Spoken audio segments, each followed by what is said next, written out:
तो आदाब, नमस्कार, गुड इवनिंग, सत श्री अकाल। एक बार फिर आप तमाम लोगों का स्वागत है क्राइम तक की कहानी के इस एपिसोड में। उम्मीद है पूरी फैमिली अच्छी होगी, अपना ख्याल रख रही होगी।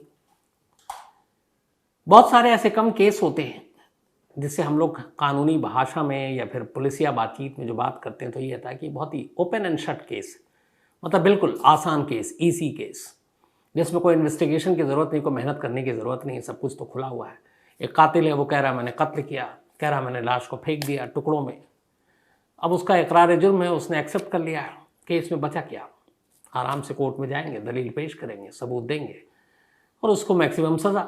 और पुलिस का काम यही होता है मुजरिमों को सज़ा दिलाना, और जितने केस में सज़ा होती है उतनी पुलिस की उस जांच की कामयाबी मानी जाती है। लेकिन दिल्ली पुलिस पिछले 48 घंटों से एक कश्मकश में है। कश्मकश ये है कि केस उनके सामने आया है कि कातिल कह रहा मैंने कत्ल किया है, कत्ल करने के बाद मैंने लाश के टुकड़े किए, टुकड़े करने के बाद मैंने उन्हें अलग अलग जगहों पे फेंके। तारीख भी बता रहा है, जिस घर में ये सब कुछ किया उस घर का पता भी दे दिया है, जिस हथियार से किया वो भी बता रहा है, जिस फ्रिज में लाश रखी उसके टुकड़े रखे वो भी बता रहा है।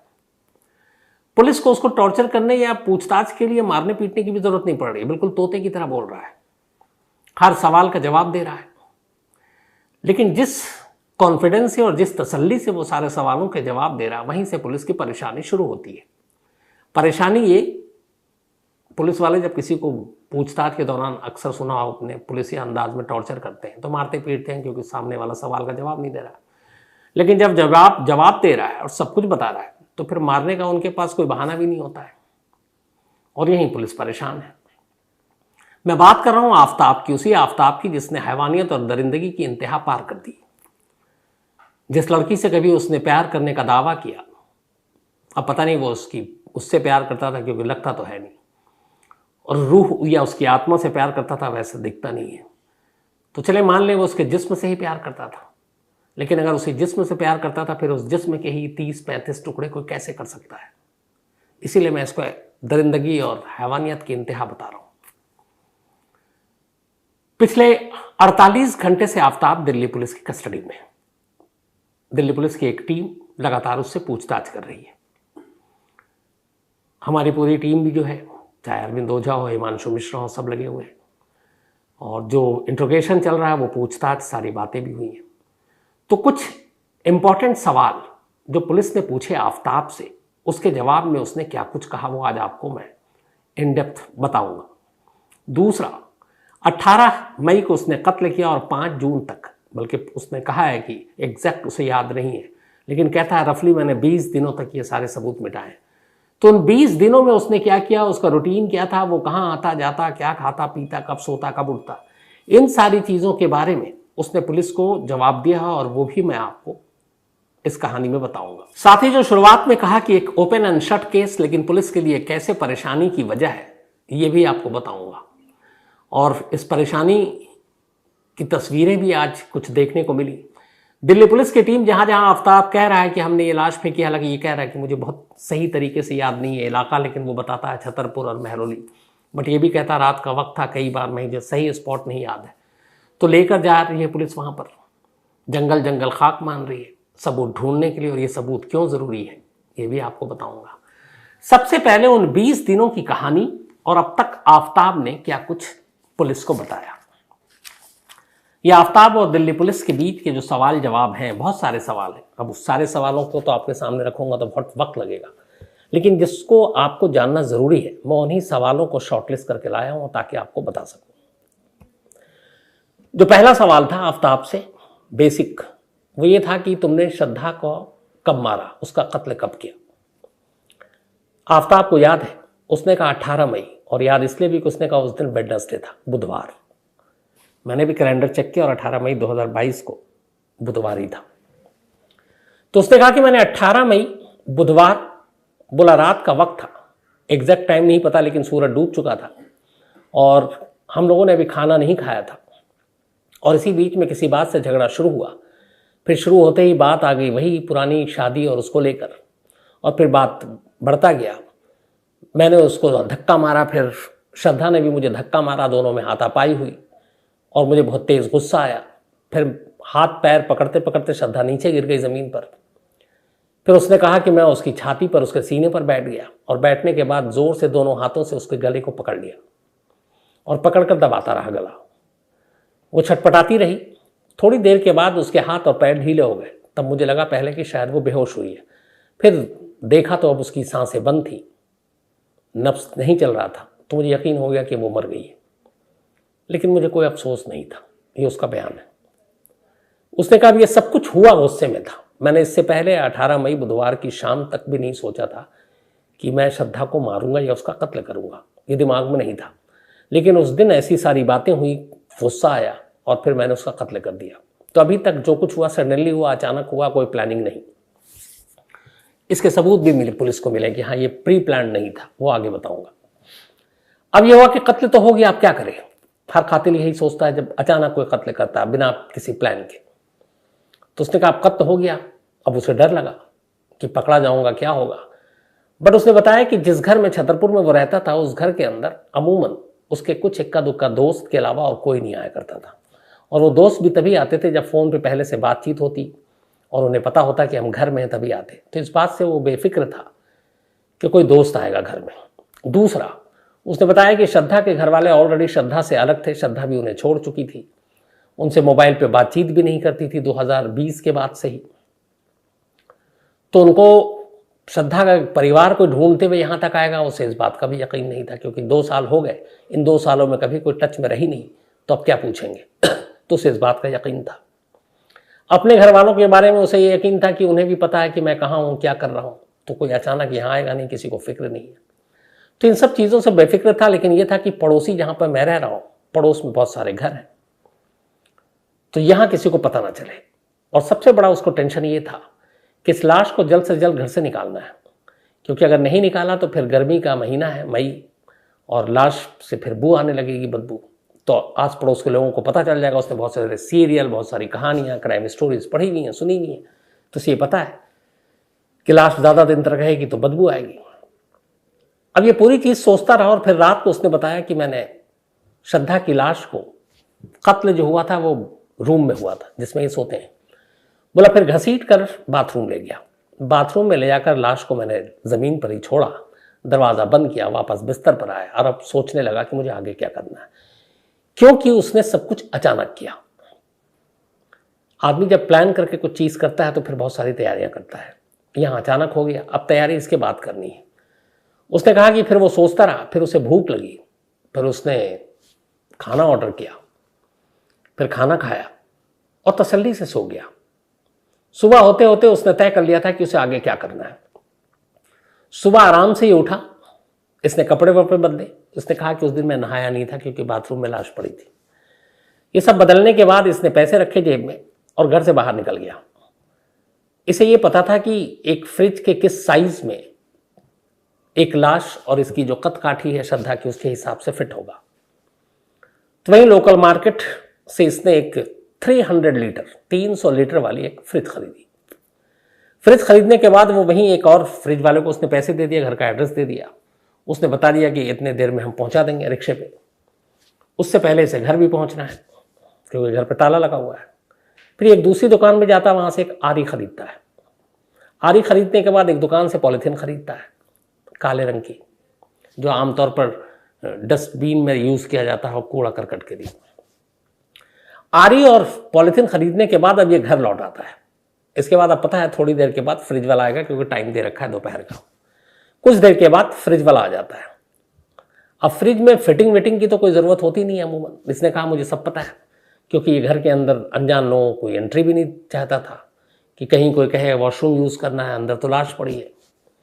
तो इसने दरवाजे के अंदर जैसे ही फ्रिज वाले ने, जो मजदूर थे उन्होंने फ्रिज रखा, वहीं पे पैसे दिए, टिप दिया और उनको रवाना कर दिया। अब उसके बाद इसने फ्रिज को उसी रूम में रखा, दरवाजे के अंदर जहाँ पे फ्रिज रखनी थी वहीं पे इसने रखवाया था, और खुद ही फिर इंस्टॉल किया। प्लग लगाया, खोला, उसको अनरैप किया। अब फ्रिज को इसने चालू कर दिया। उसके अंदर पानी के कुछ बोतल रखे चेक करने के लिए। दूध एक बर्तन में था, उसने उस दूध को भी फ्रिज के अंदर रख दिया। बाकी कोई और सामान था नहीं। अब ये सब कुछ करने के बाद उसने जो कहानी बताई वो ये कि शाम होते होते अब वो बाथरूम में गया। बाथरूम में जाने के बाद उसने लाश के टुकड़े करने शुरू किए। थोड़े से टुकड़े किए, फिर कुछ ऐसा लगा स्मेल भी आ रही है, क्या उसने पॉलीथीन में रखा। बाकी लाश बाथरूम में है और उन टुकड़ों को उसने पॉलीथीन में डालकर फ्रीजर के, जो फ्रिज के फ्रीजर में टॉप पे जहां जल्दी बर्फ हम लोग जमाते हैं, वहां उसने कुछ पैकेट डाल दिए 2-3। बट उस आरी से लाश के टुकड़े करने में मुश्किल आ रही थी। काफी वक्त उसने 2-3 घंटे खर्च किए, लेकिन उसे लगा कि ये ज्यादा टुकड़े हो नहीं पा रहे हैं। उसे ये डर भी है कि एक साथ करें पता नहीं क्या हो। तो जो 2-3 पॉलीथीन छोटे छोटे पैकेट बने, उसने इसको फ्रीजर में रखा। अब बाकी उसी बाथरूम में, फिर इसे ये भी है कि बाथरूम यूज भी करना है। उसने बाकी लाश जो आधी अधूरी है उसको फ्रीजर के नीचे वाले पार्ट में रखा। नीचे वाले पार्ट में उसमें ट्रे टाइप की कई चीजें होती हैं। उसने इस ट्रे को, जो प्लास्टिक के ट्रे होते हैं, उसको बाहर निकाल लिया। अब फ्रीजर जो ऊपर है उसके नीचे एक और खाना और बाकी का नीचे खाली है, तो कम से कम जमीन से लेके इतना स्पेस उसे मिल गया। और इसी में उसने मोड़ तोड़ कर श्रद्धा की लाश को फ्रिज के अंदर डाल दिया और फ्रिज जो है बंद कर दिया। और बिल्कुल उसने मैक्सिमम पे रखा था, कूलिंग में। इसके बाद इसने पूरे बाथरूम को धोया, साफ किया, घर को साफ किया। फिर सब कुछ करने के बाद, अब ये 19 तारीख की रात है। 19 तारीख की रात को ये कहीं नहीं गया। इसने जो पुलिस को बयान दिया, उसने कहा कि मैंने 19 तारीख को रात तक ये सब कुछ किया, फिर मैं थक गया, फिर डर भी लग रहा था पकड़े जाने का। तो जितने टुकड़े कर सकते थे वो फ्रिज में रखे और उसके बाद फिर बाथरूम साफ करके और ये खाना वाना खाकर सो गया। खाना पीना सब पाबंदी से वक्त पे खा रहा है। अब आ गई 20 तारीख, 20 मई। 20 मई को इसने दोपहर से ही फिर से लाश के टुकड़े करने शुरू किए और उस दिन कई घंटे किए। और आखिरकार रात होते होते वो लाश के अलग अलग टुकड़े कर चुका था, हाथ के, पैर के, बाकी सारी चीज़ों के। और उसने कोशिश यही की थी कि टुकड़े इतने बड़े ना हो कि जो पकड़ में आए, छोटे छोटे हों। फिर उसने सारे पॉलीथीन के पैकेट बनाए और वो सारे टुकड़ों को फ्रिज में डाल दिया। जिन टुकड़ों को इसे रात में फेंकना था उसने उन टुकड़ों को फ्रीजर में डाला, और जिन टुकड़ों को अब बारी बारी से बाद में फेंकना है उन्हें वो नीचे रखता। फिर उसे लगता कि अब ये फ्रीजर में काफ़ी फ्रोजन हो गया है, तो उन टुकड़ों को रिप्लेस करता, नीचे रखता फ्रिज वाले में, और नीचे वाले को फिर फ्रीजर में डाल देता। ये काम ये हर 2 घंटे में करता रहता। अब 20 और 21 तारीख की रात आ गई मई की, और इसने सारे टुकड़े अब कर डाले। पूरे बाथरूम को इसने धोया। 20 तारीख को फिर ये बाजार गया और इसने बाजार से बाकायदा कुछ चीज़ें खरीदी जिससे घर की सफाई कर सके। उसमें से एक इसने खरीदा सल्फर हाइपोक्लोरिक। तो ये सल्फर हाइपोक्लोरिक ये एक तरह का एसिड है और इससे दाग धब्बे ये सारी चीज़ें हट जाती हैं। तो ये खरीद कर लाया। उसके बाद इसने पूरे बाथरूम को, घर को, इन सारी चीज़ों को तसल्ली से धोया। और फिर पहली बार 20 और 21 मई की रात को, यानी 18 मई की रात को कत्ल हुआ, उसके 48 घंटे के बाद पहली बार ये 20 और 21 मई की रात को घर से निकलता है। और पहली बार ये बहुत कम, सिर्फ 1 या 2 छोटे थैली रखता है अपने बैग में, जो अमूमन स्टूडेंट्स कॉलेज लेकर जाते हैं, पीठ पर लाद कर बांध कर। इसलिए कि उसे डर था कि मैं रात को निकलूंगा। एक तो पहले जल्दी नहीं निकलना चाहता था कि कोई देख ना ले, कोई पूछ ना ले, कोई तलाशी ना हो जाए। तो इसने 2 बजे रात का वक्त चुना कि सन्नाटा होता है, ज़्यादातर लोग सो रहे होते हैं, गहरी नींद में होते हैं। पर 20 और 21 मई की रात इसने सबसे कम टुकड़े लिए बैग में और घर से निकल पड़ा। इसे कुछ पता नहीं था कहाँ जाना, लेकिन ये उस दौरान में, चूंकि वहां पर रहते हुए भी इसे इस घर में 3-4 दिन ही हुए थे मुश्किल से, तो इसे ये पता था महरौली है, ये जंगल है, वहां पे कुतुब मीनार है। कुतुब मीनार ये बाहर से भी देख चुका था और वहां आसपास में सन्नाटा होता है, रात को कोई टहलता नहीं है, जाता नहीं है। तो इसने पहली रात महरौली के जंगल को चुना, लेकिन बहुत अंदर नहीं गए थे, खुद भी डर लग रहा था कि अंदर पता नहीं कोई जानवर हो, क्या हो। तो थोड़ा सा अंदर गया और वहीं पे बैग से पॉलीथीन निकाली और फेंक कर चलाया। फिर इसने वापसी में बाकायदा रेकी की कि हमारे घर से इस रूट पे आने जाने में कहीं कोई बैरिकेड है, पुलिस वालों की गश्त है कि नहीं, पीसीआर की वैन घूमती है कि नहीं। इसे कोई दिखाई नहीं दिया। उसे लगा कि ये बेस्ट है। वापस घर आता है, आने के बाद सो जाता है 21 मई को। अब ये 22 मई को भी अपने घर में रहता है, कहीं इधर उधर नहीं जाता, पड़ोसियों से बात नहीं करता। और फिर रात को कुछ टुकड़े अब पहले दिन से ज्यादा निकालता है। कहते हैं कि इसने करीब टोटल 35 से 38 थैलियां बनाई थी प्लास्टिक की, 35 to 38 अलग अलग पैकेट्स थे, कुछ छोटे कुछ बड़े। उसके बाद फिर ये अगली रात निकलता है वही 2 बजे, और इस बार वहां नहीं जाता जहां पहली रात गया था, बल्कि उससे पहले ही देखता है एक और सुनसान जगह है, जंगल है, झाड़ियां हैं, उसके अंदर उछाल कर फेंकता है, वापस आता है। अब आने के बाद इसे याद आता है कि चलो कोई फैमिली वाला कोई वो तो पूछ नहीं रहा है, लेकिन श्रद्धा जो है अपने दोस्तों के साथ बड़ी कनेक्ट रहती थी। सोशल मीडिया पर, खासतौर पर इंस्टाग्राम पे, फेसबुक पे वो अक्सर कुछ ना कुछ अपडेट डालती रहती, या फिर अपने व्हाट्सएप पे कई लोगों के कांटेक्ट में थी, इंस्टाग्राम पे बात किया करती थी, वो सारी अपडेट देती थी। तो उसे लगा कि परिवार फैमिली की तो चिंता नहीं है, ये दोस्त लोगों को अगर कांटेक्ट नहीं हुआ तो वो फिर पूछना शुरू कर देंगे। तो उसने क्या किया कि फिर सारे जो प्रोफाइल थे श्रद्धा के, अब उसने उसको खुद कमांड करना शुरू किया। वो इंस्टाग्राम पे तमाम दोस्तों के जैसे कुछ आते, हाय हेलो, कुछ रिएक्शन, कुछ ये, वो उनको रिप्लाई करता श्रद्धा बनकर। उसके फेसबुक, उसके व्हाट्सअप, उन सब से भी ऐसे ही करता, किन्हीं भी दोस्त का कुछ आता वो रिप्लाई करता जाता, बस फोन नहीं उठाता, क्योंकि उसे मालूम है कि उसकी आवाज श्रद्धा जैसी तो हो नहीं सकती, लड़का और लड़की में फर्क है। बट मैसेज आता तो रिप्लाई कर देता, और श्रद्धा बनकर करता कि अभी मैं बिजी हूं, अभी यहां हूं। और उसी तरह इंस्टाग्राम और उन सब पे भी वो लगातार रिप्लाई कर रहा था। तो सामने वाले जितने दोस्त थे उन्हें यकीन हो गया कि श्रद्धा है और ठीक ठाक है, शक करने की कोई वजह भी नहीं थी। ये सिलसिला उसका चलता रहा, और इधर 22, 23, 24, 25 ये लगातार। इवन इसने कहा कि एक बार संडे को, इसका ये था कि आज नहीं है, फिर फेंकेंगे किसी दिन, लेकिन उसे लगा कि नहीं, जल्द से जल्द इसको निपटाना है। और जैसे जैसे हर रात ये फेंकता गया और रात को वापस लौटता, और कोई इसे रोकता नहीं, टोकता नहीं, पुलिस देखती नहीं, तलाशी लेती नहीं, इसका हौसला बढ़ता जा रहा था। और ये इस बात का इसे यकीन हो चुका था पुख्ता कि पुलिस उससे नहीं पकड़ पाएगी। दूसरा ये भी था कि यहां तक कोई पहुंच भी नहीं पाएगी जो पुलिस है उस घर में। तो उसका हर रोज यकीन बढ़ता जा रहा है, और वो टुकड़ों को फेंकता जा रहा है। करते करते पूरा महीना निकाल दिया इसने। अब आखिरी जो कुछ थैलियां बची थी, लास्ट में फिर ये एक एक करके भी लेकर जाता था।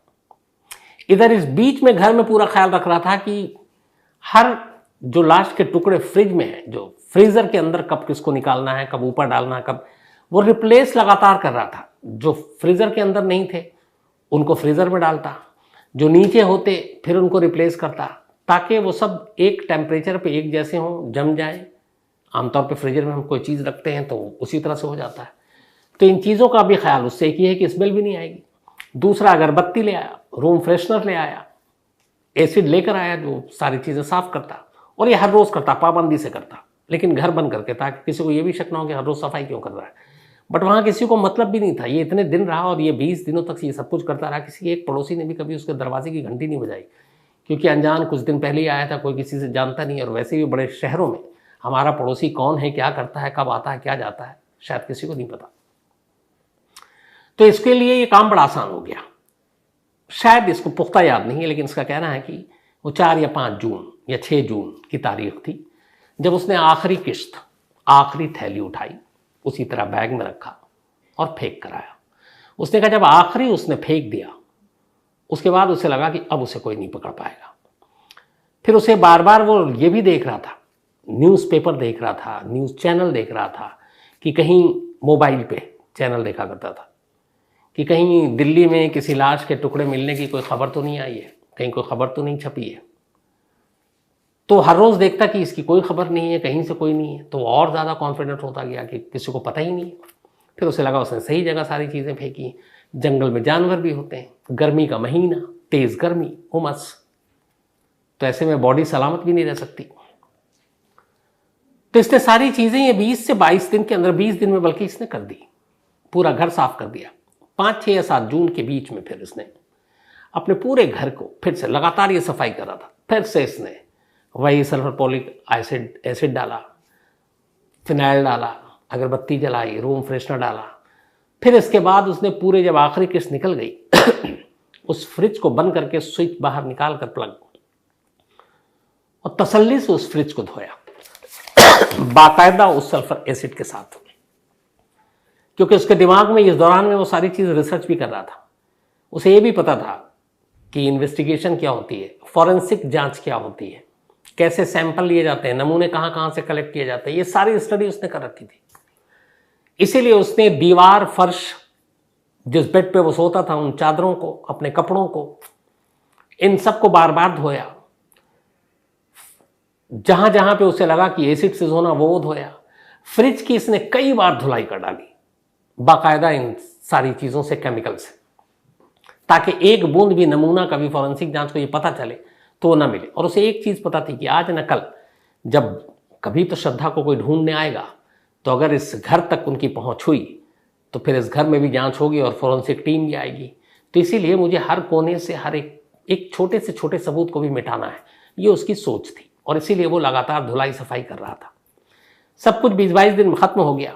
अच्छा, इन्हीं 20 दिनों में एक दिन क्या हुआ, ये डेटिंग ऐप पे बहुत एक्टिव रहता है और इसी डेटिंग एक ऐप से ही इसकी श्रद्धा से पहली मुलाकात हुई थी। बाद में फिर दोनों कॉल सेंटर में मिले थे। तो ये 5 जून से पहले की बात है और 18 मई के बाद की बात है, लेकिन 25 मई से लेके 5 जून के दरमियान की ये बात है। एग्जैक्ट डेट उसे याद नहीं है। अब वो लड़की मिले, हालांकि पुलिस उस लड़की का पता कर चुकी है, शायद उससे पूछताछ होगी, वो डेट बता देगी। इस दौरान में एक दिन ये अपना डेट, खाली टाइम, अब घर के अंदर है, बाहर भी नहीं निकल रहा है, क्योंकि बाहर जाऊं अंदर में कोई घर में ना आ जाए, तलाशी हो, लाश का राज खुल जाए, तो घर में ही पड़ा रहता और मोबाइल पे एक्टिव, मोबाइल पे सारे सोशल मीडिया और सारी चीजें देखता रहता। तो इसी दौरान डेटिंग ऐप पे एक दिल्ली की लड़की से इसकी दोस्ती हो गई। अब वो बातचीत हुई, उसने कहा मिलना है। एक संडे को 25 से 5 जून के दरमियान की बात है ये। तय हुआ कि तुम आ जाओ। हिम्मत देखिए इसकी कि कहाँ मिले। अच्छा, इसके पास पैसे भी बहुत ज़्यादा नहीं कि बाहर जाऊं, रेस्टोरेंट में खर्च होगा, फिर ये भी है कि घर छोड़ कर नहीं जा सकते। इसने पता दिया कि घर आ जाओ। घर के अंदर अब भी श्रद्धा की लाश के टुकड़े बचे हुए हैं, रखे हुए हैं। उसके बावजूद वो अपनी एक नई दोस्त को उसी घर में बुला रहा है जिस घर में उसने कत्ल किया है, और उस कत्ल के सबूत अब भी उसी के घर में है। फिर भी वो बुलाता है उसे। बस ये करता है कि उसके आने से पहले फ्रिज में जो पैकेट थे, श्रद्धा के लाश के कुछ टुकड़े अभी बचे हुए हैं, उसको उठाकर वो अलमारी में रख देता है। वो सारे फ्रोजन थे, अलमारी में रख देता, फ्रिज खाली करता है, उस फ्रिज में फिर पानी की बोतल और बाकी चीज़ें रखता है। उसकी दोस्त आती है उसी घर में, कई घंटे दोनों साथ रहते हैं और उसके बाद फिर वो जाती है। उसके जाने के बाद फिर से वो सारे टुकड़ों को वो फ्रिज में वापस रखता है। लेकिन यहाँ ये देखें कि एक आदमी के दिल में डर होता है, आए कोई ऐसी चीज़ मिल जाए जिससे पता चले, कोई हो सकता है अलग सी स्मेल आ जाए कि पता चल जाए, और उसे कोई डर नहीं। बाकायदा उसने उस लड़की से उस वक्त मुलाकात की जब उसकी अपनी दोस्त जिसे उसने मारा, उसके लाश के टुकड़े उस घर में मौजूद थे। उससे मुलाकात करी, ये बात उसने एक्सेप्ट की। अब उस लड़की का पता चल चुका है, नाम वाम पुलिस के पास है। तो खैर, जब उसने ये सब कुछ कर दिया, लाश के आखिरी टुकड़े तक उसने ठिकाने लगा दिए। अब उसके बाद उसने पूरी सफाई कर दी। इसके बावजूद वो इस घर को छोड़कर नहीं गया, क्योंकि उसे कॉन्फिडेंस था कि पुलिस उस तक नहीं आएगी, श्रद्धा को कोई ढूंढने वाला नहीं है, माँ बाप तो पूछेंगे नहीं। और उसके बाद वो उसके सोशल जो अकाउंट थे, आपके फेसबुक हो या फिर इंस्टा हो या फिर व्हाट्सएप हो, वो खुद उनको हैंडल कर रहा है। जुलाई तक उसने ये काम किया। 18 मई को कत्ल किया है, पूरा मई, उसके बाद पूरा जून और जुलाई, 2 से 2.5 महीने नेक्स्ट वो लगातार श्रद्धा बनकर श्रद्धा के सारे जो अकाउंट्स थे उनको हैंडल करता रहा, उसके दोस्तों को जवाब देता रहा, और सब मुतमईन, सब बेफिक्र कि चलो श्रद्धा ठीक है। फिर उसे लगा कि अब जुलाई के बाद, उसे लगा अब कब तक करेंगे। जुलाई के बाद उसने रिप्लाई करना बंद कर दिया। उसने फिर इस बीच में वो महाराष्ट्र गया, मुंबई गया अपने घर, मोबाइल जो है श्रद्धा का साथ ले गया, और वहीं मुंबई में कहीं इसने उस मोबाइल को महाराष्ट्र में फेंक दिया जिसमें उसके सारे डिटेल और सारे रिकॉर्ड्स। वहां जाने के बाद ये वापस फिर दिल्ली आया और दिल्ली आकर इसी मेहरौली, इसी छतरपुर के घर में रहने लगा। इतना ज्यादा उसे कॉन्फिडेंस था कि कोई कुछ नहीं करेगा, पुलिस उसे नहीं पकड़ेगी। लेकिन कुछ दोस्तों जिनके साथ लगातार हर रोज श्रद्धा बात करती थी, एक्टिव रहती थी, जब उसे लगा कि ना वो इंस्टा पे आ रही है, ना रिप्लाई कर रही है, ना मैसेज पे बात कर रही है, ना फेसबुक पे कुछ चीज़ अपलोड कर रही है कहाँ, फ़ोन बंद है, तब उनमें से एक दोस्त ने, जो परेशान हुआ कि 2-2.5 महीने हो गए, इतना लंबा तो कभी हुआ नहीं, लेकिन उसे भी असलियत नहीं मालूम, तब उसने श्रद्धा के भाई को फ़ोन किया, क्योंकि श्रद्धा के भाई का नंबर उसे श्रद्धा ने बहुत पहले दिया था कि कभी इमरजेंसी में बात करनी हो तो। तब भाई तक ये बात गई, भाई से बाप तक गई, फिर बाप ने रिपोर्ट लिखाई, फिर यहाँ बातचीत हुई और उसके बाद पुलिस ने जांच की और तब जाकर कहीं सारी चीज़ें सामने आई। तो ये 20 दिनों की कहानी उसने पुलिस के सामने इस तरीके से पूरी रखी है। अब कहानी बता दी, ये भी बता दिया कत्ल किया है मैंने, लाश कहाँ कहाँ फेंके। इससे बताया कि इसने पूरी दिल्ली में लाश नहीं फेंके। क्यों? उसने कहा कि रात को, एक तो मैं दिल्ली से पूरी तरह से वाकिफ़ नहीं हूँ, अनजान भी हूँ, इस शहर में ज़्यादा आया नहीं हूँ, पर जहाँ रहता हूँ वहाँ आसपास सन्नाटा है और लोग जल्दी सो जाते हैं और वहाँ जंगल भी है, खुला इलाका है, सन्नाटा है। तो इसीलिए मैं सिर्फ छतरपुर और महरौली इसी के इर्द गिर्द, लेकिन एक जगह पे नहीं, अलग अलग जगहों पे इन 20 दिनों में मैंने सारे टुकड़े फेंके हैं। तो बाकी दिल्ली में जैसा कि पहले शक था कि कहीं इधर की घूमने गया, उसने कहा कि नहीं। और दूसरा, मैं देर रात 2 बजे के आसपास ही वक्त चुनता था वो, उस वक्त मैं बैग लेकर कहीं और जाऊं, रास्ते में पुलिस चेक कर ले, रोक ले, बैरिकेड्स भी लगी होती है, खासतौर पर नई दिल्ली की तरफ। आप अगर रात को निकले हैं तो अमूमन पुलिस रोकती है, पूछती है कहाँ जा रहे हैं, चाहे आप अपनी गाड़ी में क्यों ना हो। तो उसने कहा कि इस डर से मैं कभी दूर नहीं गया, मैंने उसी इलाके को चुना और उसी इलाके के अलग अलग जगहों पर ये सारे 30-35 जो थैलियाँ थी वो मैंने फेंकी हैं ताकि पुलिस से बचा रहूं। तो अब ये सारी चीज़ें हो गई। अब उस दिन से पुलिस लगी हुई, उसे ले जा रही है, चूंकि वो पुलिस कस्टडी में है, तुमने कहाँ कहाँ फेंकी। अब 18 मई को कत्ल हुआ, 4 से 5 जून तक उसके हिसाब से चले तो उसने सारे टुकड़े फेंके, तो लगभग 5 महीने से ऊपर हो गया। और कत्ल से जोड़ें तो 6 महीने हो गए लगभग। आज 15, 3 दिन के बाद ठीक 6 महीने हो जाएंगे। 18 मई को कत्ल हुआ था तो 18 नवंबर को 6 महीने। अब इन 6 महीनों में लाश के सबूत ढूंढना बड़ा मुश्किल काम है। जो लाश के टिश्यू हैं, मांस के लोथड़े हैं, ये सारी चीज़ें तो अब मिलेंगी नहीं। और जिन इलाके में जहाँ फेंका गया, अगर उस इलाके को हम सब जानते हैं, मैं कई बार उधर गया हूँ, अंदर में जंगल में जंगली जानवर भी हैं, तो लाश के टुकड़ों का मिलना तो लगभग नामुमकिन है। फिर उस ज़माने में मई और जून और जुलाई भयानक गर्मी, तो वो तो मिलेगा नहीं। हाँ, इंसानी हड्डियां का इतनी जल्दी गायब होना या उनका ख़राब होना ये नहीं मुमकिन है, सालों बाद भी वो सलामत रहती है।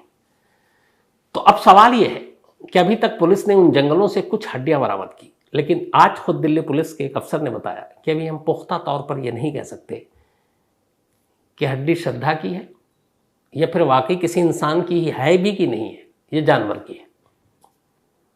तो अभी केस ये है। अब अगर वो जो भी हड्डियां कलेक्ट करेंगे, इसके बाद फॉरेंसिक टीम जांच करेगी।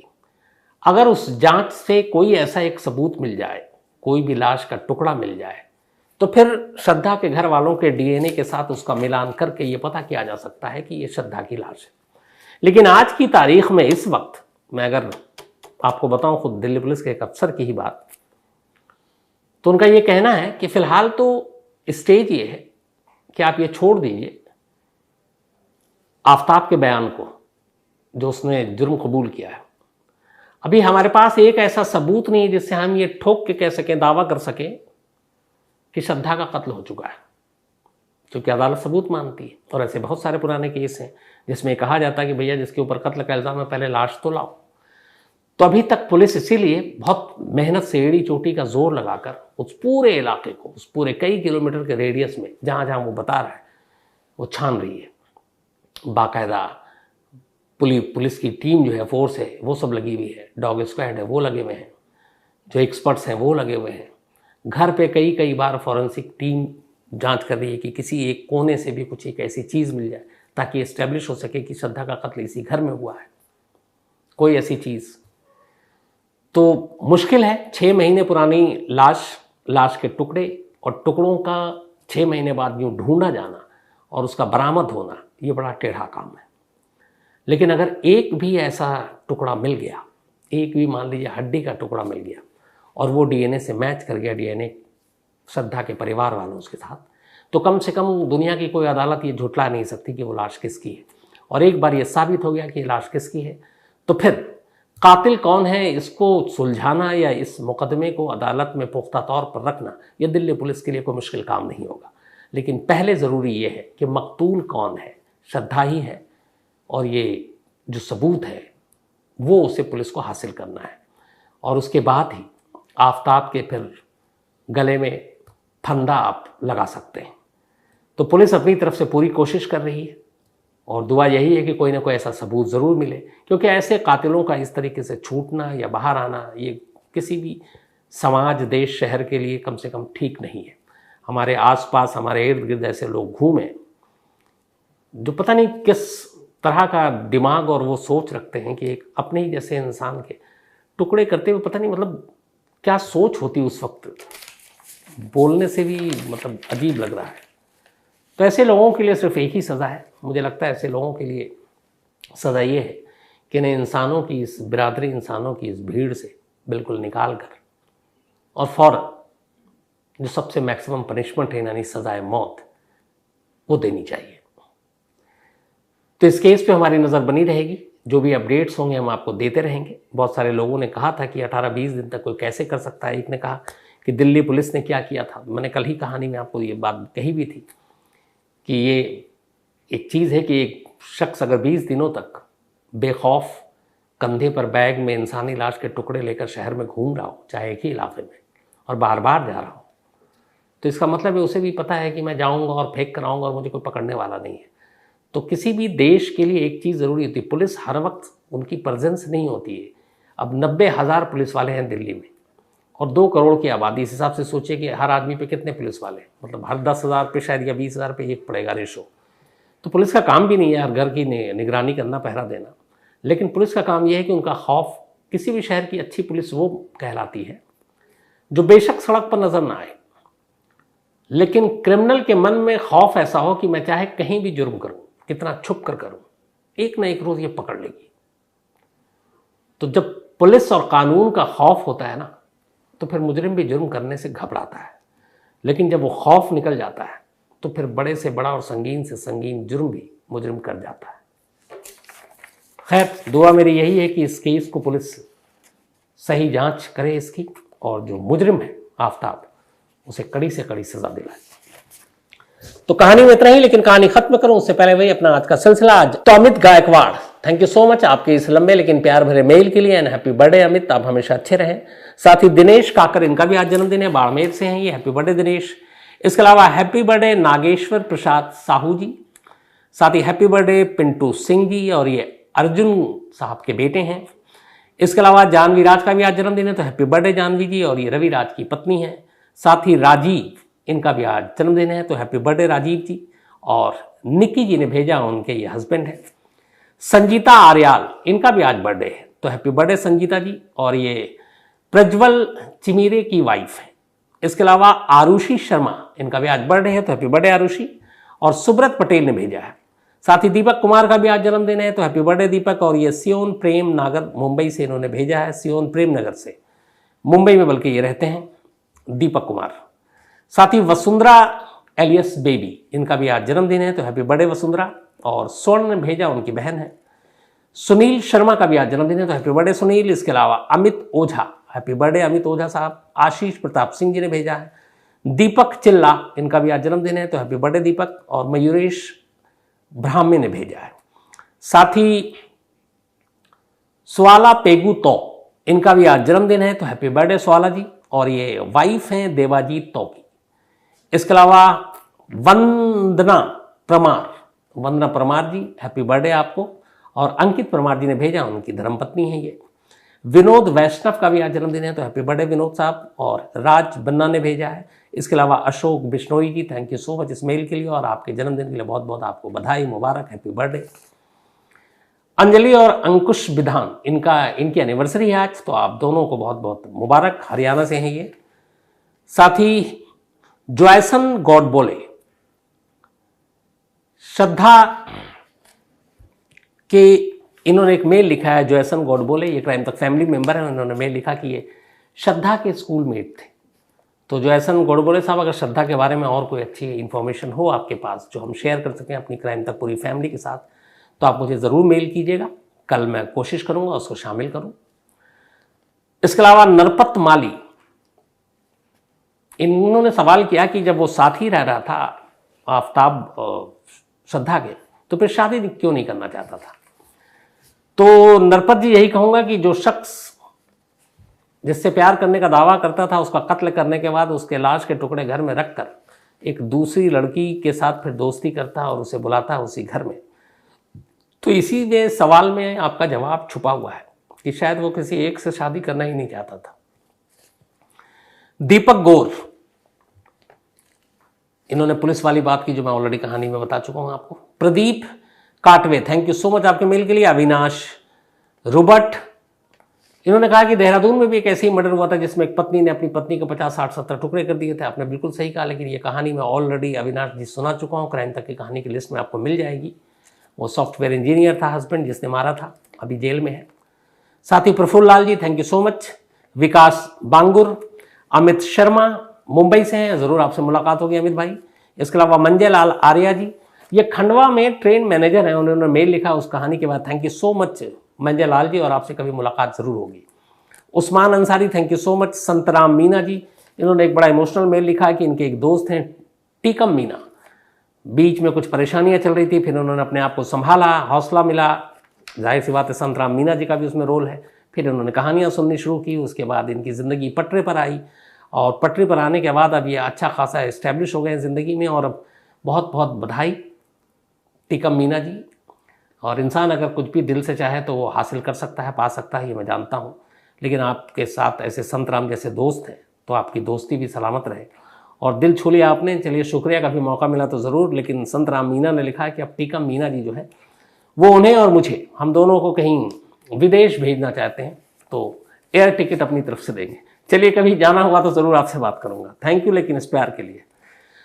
इसके अलावा Sanjay Kumar Chaudhary, thank you so much आपके मेल के लिए। Akash Singh, thank you. सौरभ, आयुषी, अभिषेक, ये दोनों, आयुषी इनकी बहन है सौरभ की, और अभिषेक जी इनके जीजा हुए। अब इन दोनों की शादी थी अभी 4 नवंबर को, तो बहुत बहुत बधाई, मुबारक। मैं शायद बीच में भूल गया था। तो सौरभ भाई, दोनों की शादी आपको मुबारक, हमेशा दोनों खुश रहें। साथ ही राहुल रंजन सिंह एक कहानी की फरमाइश की है। इतिश्री दास, थैंक यू सो मच आपके मेल के लिए। रंजन सिंह एक कहानी की फरमाइश की, और आदित्य पाल। तो आप तमाम लोगों का शुक्रिया। कहानी में आज इतना ही। अब आपसे मुलाकात होगी कल रात 9 बजे किसी नई कहानी के साथ। तब तक अपना ख्याल रखिएगा। Thank you very much.